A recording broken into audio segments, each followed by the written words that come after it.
LS600hL.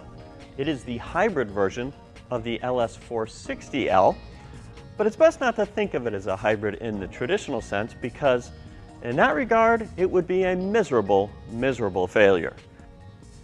Just look at the numbers. According to the EPA, this car gets 19 miles per gallon city, 23 highway, or 20 combined. That combined number is only 2 miles per gallon better than the all-wheel drive version of the LS460L. Difference is this car costs almost $121,000. That's 38 grand more than the LS460L. So essentially you're paying more than $19,000 per MPG. Now it so happens that the LS600 is one of the first hybrid luxury cars when it came out a few years ago, and the old approach used to be a little bit more a combination of power and efficiency, and sometimes the emphasis is on power, and that's the case here.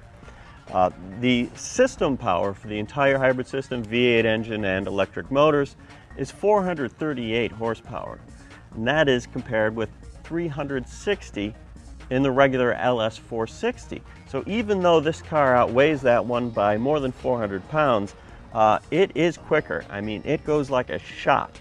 And one other bonus, I drove the 460L and I found that it had a fair amount of lag, like accelerator hesitation. Usually you would associate that with a hybrid. In this case, it's switched.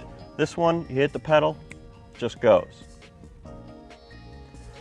Another advantage that comes from this being a hybrid is it makes a very quiet car even quieter. Partly because at low speeds, the engine doesn't even turn on.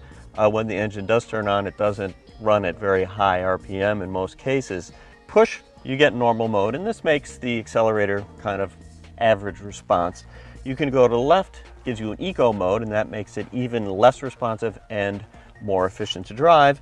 And then flip it another time and you get the comfort mode. Now in the comfort mode, you get really soft air springs, soft shock absorbers.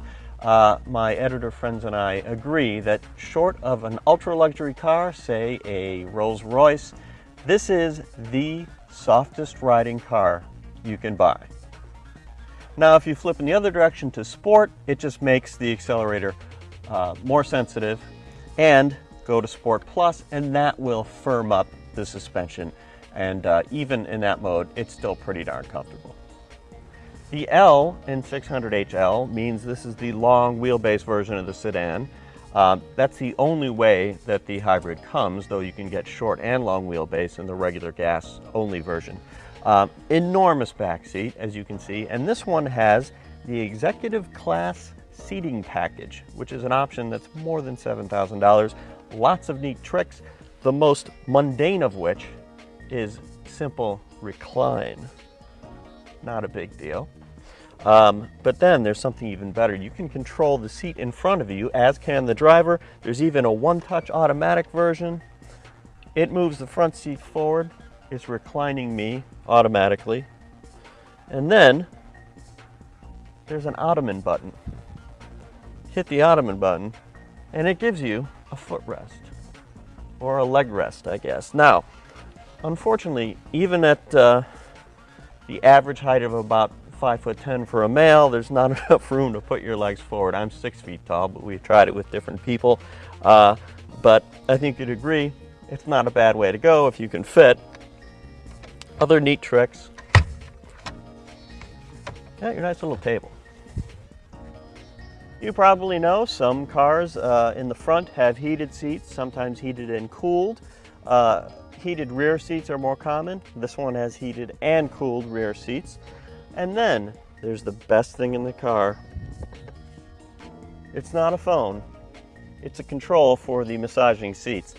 Now, I have never really liked a massaging seat in a car before. Usually they just inflate the lumbar bladders and stuff. This one is the real deal.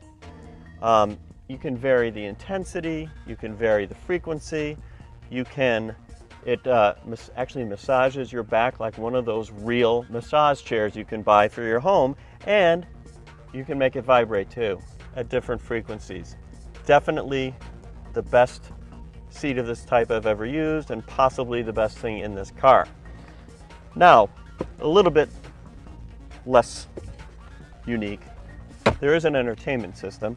Actually pretty standard. The screen comes down as opposed to being in the head restraints. There's only one screen, has a remote control, has the wireless headsets, which you've probably come to expect in minivans and such. The main difference is this one plays Blu-ray discs. Now here's perhaps the biggest shortcoming to the 600H, apart from the price, and that is the trunk is pretty small, 10 cubic feet instead of 18 in the regular LS600hL, and that's because of the battery pack associated with the hybrid system. So if you don't think of it as a hybrid, the LS600hL is a pretty spectacular car, but you pay for it. As equipped, ours is $135,000, and let's be frank, it's really more of a limousine than a consumer car that you would buy. So I don't even know if it's worth considering if you're just a normal person as opposed to a limo driver, but I'm going to need more time to think about it. So I'll see you later. You can turn the lights off.